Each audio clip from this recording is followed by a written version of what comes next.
बिस्मिल्लाहिर्रहमानिर्रहीम। बोलते कालम के साथ मैं आमिर रज़ा खान। और जब मैं आपके साथ व्लॉग कर रहा था ईरान के मिसाइल हमलों पर, दूसरी तरफ इसराइल जो है वो बमबारी करने की तैयारी कर रहा था। जहाज़ उड़े हैं और ये कहाँ से उड़े ये अभी पता नहीं चला, लेकिन मेरा अपना गालिब गुमान है कि ये मुत्तहिदा अरब अमारात की किसी एयर बेस से उड़े हैं। ये जहाज़ जो हैं उड़कर जो हैं उन्होंने ईरान पर बमबारी की है मुख्तलिफ़ शहरों में, जिसमें तेहरान, इस्फहान और तबरेज़ शामिल हैं।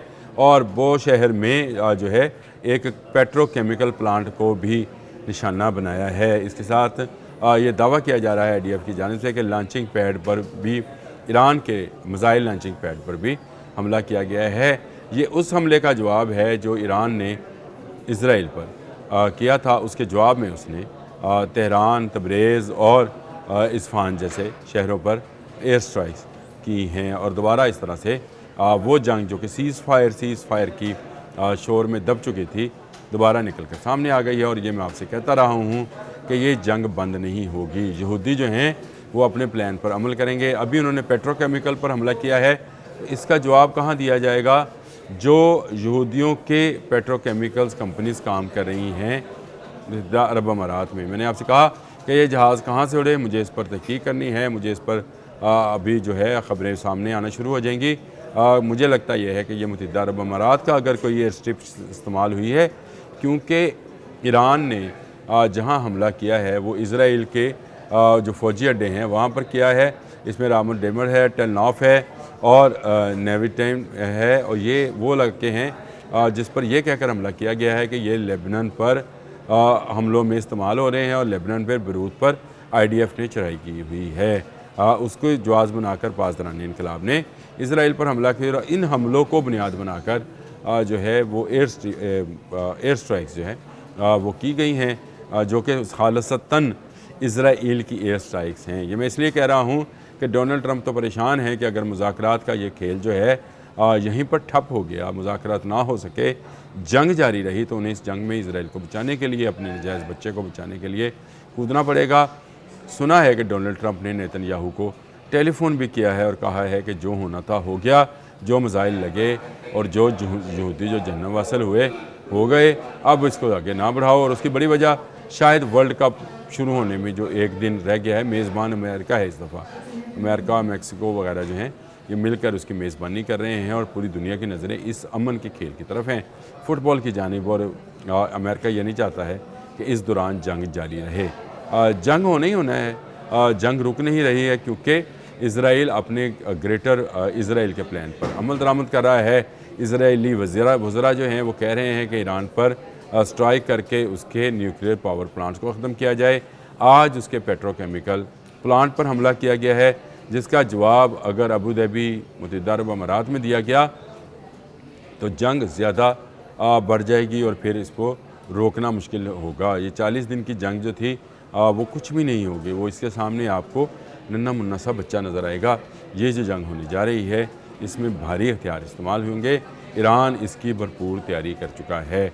मैंने 2 दिन पहले आपको बताया था कि नई तस्वीर सैटेलाइट्स की आई हैं कि नए मिसाइल शहर जो हैं ईरान ने बसा लिए हैं। तस्वीर के साथ मैंने आपको बताया था कि इन मिसाइल सिटीज़ के अंदर नए मिसाइल रखे गए हैं जो कि 4000 किलोमीटर का फासला तय कर सकते हैं। बैलिस्टिक मिसाइल्स हैं। नए क्रूज़ मिसाइल्स के लिए भी जो है बहुत सारी चीज़ें जो हैं वो इंट्रोड्यूस ईरान ने कराई हैं। कहीं वो जो है शहीदाना ड्रोन बता रहा है और कहीं रजब 27 के नाम से मिसाइल बोर्ड्स हैं जो कि क्रूज़ मिसाइल फायर करती हैं वो दिखा रहा है। तो ईरान अपने जो है वो बता रहा था कि उसकी ताकत क्या है। अमेरिका इससे डर रहा है। अमेरिका को डर है कि आने वाला इलेक्शन तो गया रिपब्लिकन का, क्योंकि अब तो वोट भी खिलाफ चला गया। अब जंग को कैसे शुरू करे? ईरान ने इंतहाई दानाई के साथ सिर्फ इसराइल पर हमला किया है, अमेरिका पर नहीं, क्योंकि जो कांग्रेस सेनेट में जो उनके बिल पेश हुआ था उसमें था कि जब तक ईरान अमेरिका पर हमलावर नहीं होता, अमेरिका भी उस पर हमलावर ना हो। और अगर हमलावर होना हो तो उसके लिए पेश की इजाज़त जो है वो सेनेट से लेना हो ज़रूरी होगी। 4 रिपब्लिकन्स ने भी इस करारदाद या इस कानून के ऊपर जो है वोटिंग दी थी। अब जो है डोनाल्ड ट्रंप जो हैं वो फंस गए हैं और वो फ़ोन कर रहे हैं और कह रहे हैं कि तहम्मुल का मुजाहरा करो, लेकिन मैं आपको बताऊँ नेतन्याहू की सियासत इस जंग पर मुनहसर है। नेतन्याहू एट द एंड इस जंग को जीता हुआ दिखाना चाहते हैं, क्योंकि अक्टूबर में उनके इलेक्शंस हैं और वो चाहते हैं कि वो किसी तरीके से ईरान में या रजीम चेंज हो या ईरान अपना न्यूक्लियर जो असासे हैं उनको सरेंडर कर दे, और उसके बाद वो कहे कि देखें हमने ईरान जैसे मुल्क जो है, जो कि 50 सालों से मसला बना हुआ था, हल कर दिया, और यूं होती उसको वोट दें और ग्रेटर इसराइल के लिए उसकी ताकत बने। ये वो प्लान है जिस पर अमल दरामद के लिए ये जंग अगर कोई नहीं रुकने दे रहा तो उसमें सबसे बड़ा किरदार ख़ुद इज़राइल का है।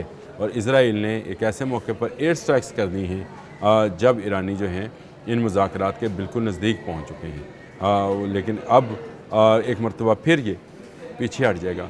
दोबारा मिसाल बता दूँ, वही हदीस मुबारक जिसमें दहीमा का जिक्र है कि ये धुआं जब ख़त्म होने का आएगा, लोग समझेंगे कि ये ख़त्म हो गया, ये दोबारा से फैल जाएगा और ये घरों में दाखिल हो जाएगा। अब आप देख लें, अगर इस जो ईरानी पासदारानी इनकलाब हैं, जो उन्होंने धमकी दी थी कि आपने हमस के साथ साथ बाब मंदब भी बंद करेंगे, तो ये बाब मंदब भी बंद कर सकते हैं। तो इसका मतलब ये है कि फिर पूरी दुनिया की तजारत जो है एक मरतबा फिर रुक जाएगी। वो जो पेट्रोल की कीमतें नीचे आ रही हैं, यकदम जो है ऊपर जाना शुरू हो जाएंगी। बड़ी ही नाजुक और ख़तरनाक सूरत हाल में इस वक्त पूरा खित्ता है। इज़राइल ने दोबारा से एयर स्ट्राइक्स करके ईरान को ताकत दिखाने का मौका दिया है। ईरान ने अपने मिसाइल फायर करके इज़राइल को अपनी ताकत दिखा दी है और दोनों मुल्क की फ़ौजें जो हैं वो आमने सामने हैं। तेहरान पर हमला हुआ है, धमाकों की आवाज़ सुनी गई। इस्फहान में, तबरेज़ में, बुशहर में, तमाम इलाकों पर जो है धमाकों की आवाज़ सुनी गई है। कुछ धमाके जो हैं वो जहाज़ों से गिराए गए बॉम्ब्स के हैं, लेकिन कुछ धमाके जो हैं वो इंटरसेप्टर्स के भी हैं जो ईरानी पासदारानी इनकलाब ने चलाए हैं। इज़राइल पूरी तरह से अपने इन हमलों में कामयाब नहीं हो सका।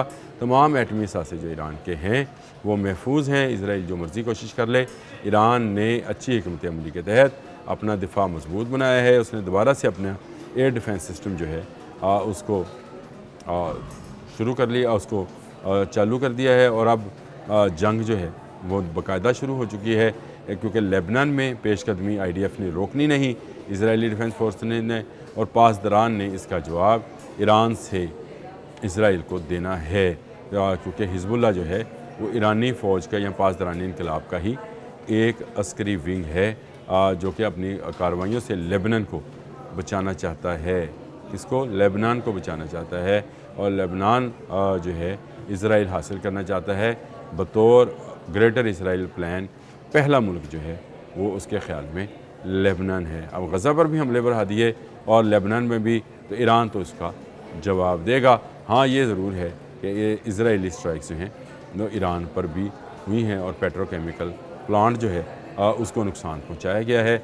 कहा जा रहा है कि मिसाइल लॉन्चिंग सिस्टम पर भी जो उसके बैटरीज़ हैं उस पर भी हमला किया गया, लेकिन इस पर मैं बता चुका हूँ कि हिकमत अमली क्या है। ट्रक्स आते हैं, मिसाइल फायर करते हैं और वहीं खड़े रहते हैं, ताकि अगर निशाना बने तो ये बने उनका वापसी का रास्ता जो है वो ना देखा जा सके, सेटेलाइट्स उस तरफ ना आ सकें। ये सूरत हाल है और इस सूरत हाल में जंग जो है मज़ीद फैलती हुई नज़र आ रही है। अब तक के लिए इतना ही। अल्लाह हाफ़िज़।